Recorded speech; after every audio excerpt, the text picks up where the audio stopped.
I often get asked, what should I get? Do I recommend a sling, a juvenile, subadult, or an adult? Well, I always recommend at least you get a juvenile, which is it's not even like why aren't you like, gotta get another specimen here. There's a juvenile tarantula. Where? There you go. There you go. So at least get something like this. This is about 1.5 inches.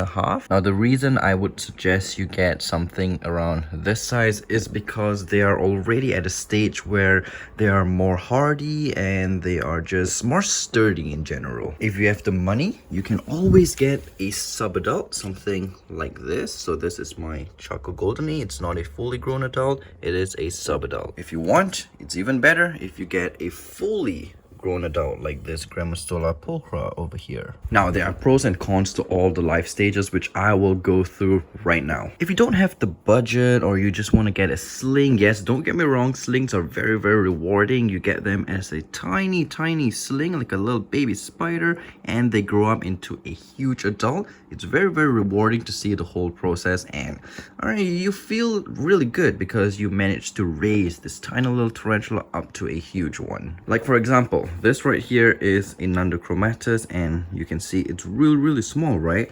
Well, they get really big as well. So this is my huge female Nundochromatus. Let's start off with slings. Okay, so I got this Aphonopelma bicoloratum not too long ago, and it is a very tiny sling. Let me look for it. There it is. You can see the abdomen over there. It is very tiny. Now, if you want to get a tiny sling like this, you have the risk of it dying for no reason whatsoever. Yes, believe me, because I have another Aphonopelma bicoloratum over here, which just unfortunately passed away for I don't know what reason.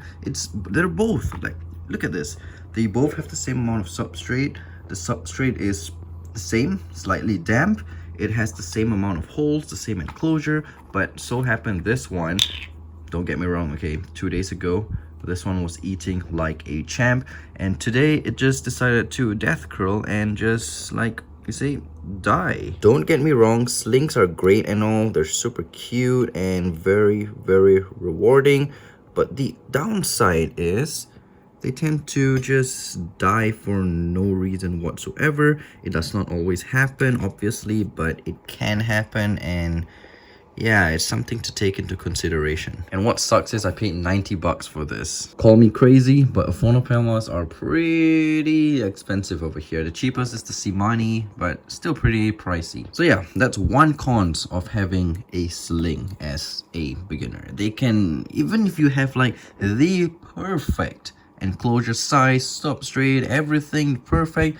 they can just die for no reason, and it sucks. The second cons to a sling is that some species actually grow really slowly, like for example the Aphonopelma genus. These guys just grow painfully slow. You don't even want to know. Like for a sling like this to get to an adult, maybe even like 5 years. Whereas if you get like a baboon, like this Ceratogyrus marshalli, this one's gonna be an adult in about a year plus. However, tiny slings like these are way cheaper than like juveniles, adults, subadults. Do take the cons into consideration. So for slings, the pros are they're cheaper and they are more rewarding. The cons are they can just die for, that's actually the main con that I want to make this video about. So all in all, for a beginner, I will not recommend you get a sling. At least get a 1-inch juvenile. And it's not just for beginners, even the experts. Like, I mean, I don't consider anyone an expert when it comes to these, but the more experienced keepers,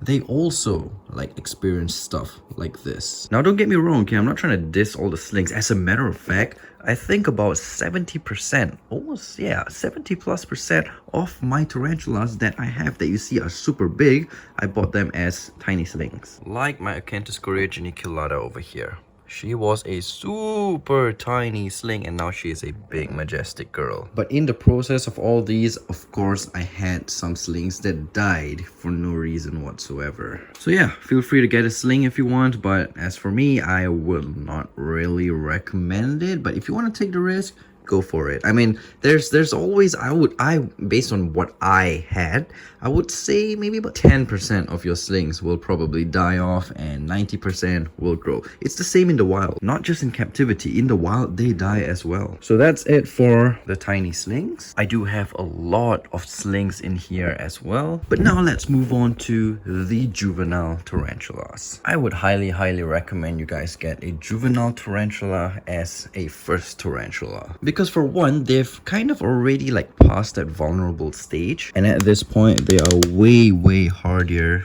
than their little tiny sling counterparts. And also juveniles, they are not to say super expensive compared to the adults, I mean obviously, but yeah, they are slightly more expensive than the slings. But what's good is you have a much higher survival rate. Of course, it'll be better if you get like a larger juvenile. The older the tarantula, the better, but not necessarily as well. Better in a sense that you will have a higher survival rate. However, if you get like a super big adult, you don't know unless you ask the seller and he knows. You don't really know how old they are for the most part, and that is what happened to a lot of my tarantulas.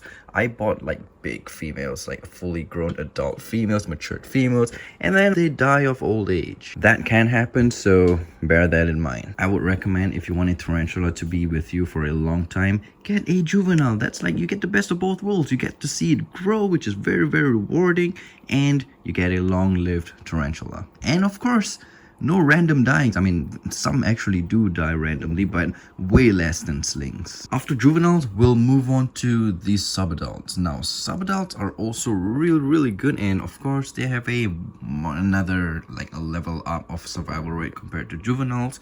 There we go, Aphonopelma caniceps. Now, subadults, like I said, have a higher chance of survival rate compared to juveniles, but of course they don't have longer lifespans than juveniles, because juveniles, obviously, they are younger and they should live longer theoretically. However, some juveniles, they don't have their full adult coloration. For example, this no, I would say, yeah, I would think this is a juvenile, not a subadult. Yeah, this Nundochromatus over here, but it's slowly moving on to a subadult. It does not have the very vibrant adult colorations compared to my big girl over here. So yeah, the pros of a juvenile: they don't die as easy as slings. They're not too expensive, still more expensive than slings. They have a survival rate higher than slings, and you kind of still have the rewarding feel when you manage to get them up to adult. The cons, not too much. I wouldn't even be able to think of a con for the juvenile, so get a juvenile. Subadults: if you are going to get a subadult and you're not planning on pairing, make sure it is 100% confirmed female, because if you don't, you're gonna end up with a matured male like this Lasiodorus striatopes over here,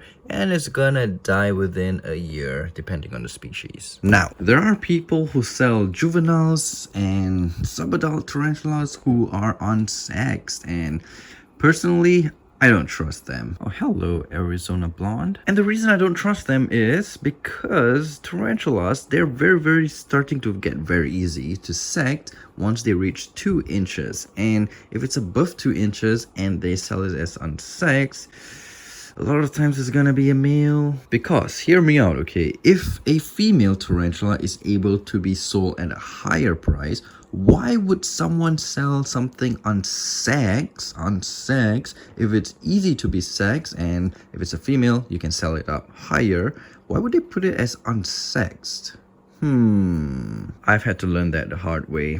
I bought unsexed tarantulas, which turned out to be males. One example to that will be my Pamphobedius platyoma. So yeah, that's another tip. If you get a tarantula above 2.5 inches, make sure it is sexed. If it is unsexed and at a low price, then okay. But some people just say unsexed and put it at a high price, so I don't trust them. 80% is going to be a male. Now, we've covered slings, we've covered juveniles, we've somewhat covered subadults. Now let's move on to the adults. So, like I said, adults, make sure, you try to get to know what the adult age is, because if not, you're going to have a tarantula just like the sling, die on your hands very, very quickly because a lot of them are old, and then they will just end up dying after a year or two, which sucks. I mean, adults like this GBB over here, they have their full coloration, which is absolutely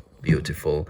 And if you want to have a very, very nice collection, obviously adults, all filled with adults, would be your best bet. Otherwise, you're gonna have all these tiny containers in your room, which is not very appealing. And also, when you get adults, they are easily stressed if you don't have their containers, their containers, enclosures, whatever, in the suitable environment for them. They can get stressed very, very easily. And one very, very good way on seeing how your adults are stressed is when they curl up their legs, like very, very shy position, then they're kind of stressed. If they are opened like this, like how a tarantula should look like, then they are pretty fine and pretty comfortable, and yeah, you are good to go. Based on my experience, I tend to notice that adults are very easily stressed compared to like juveniles and all. Juveniles, they kind of adapt way easier than the adults. And also, if you are shipping the adults to you, it's way more risk than the smaller slings or juveniles. They can die in the mail because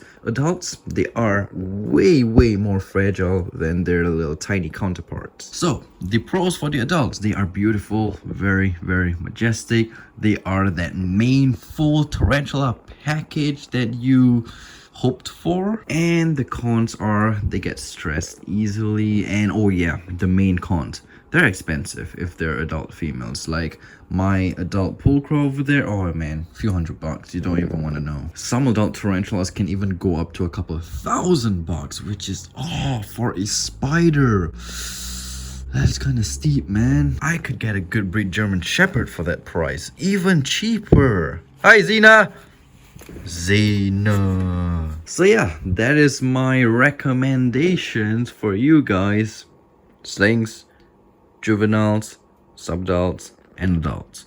You guys do your own decision, and yeah, enjoy the hobby. So that'll be it for this video, you guys. I hope you guys learned something or two, and maybe take this into consideration when you're planning on buying your first tarantula. Yeah, there are a lot of things to think about, and well, hope that covers your questions. And I will see you guys in the next video. Take care, stay safe, have a good one. Peace.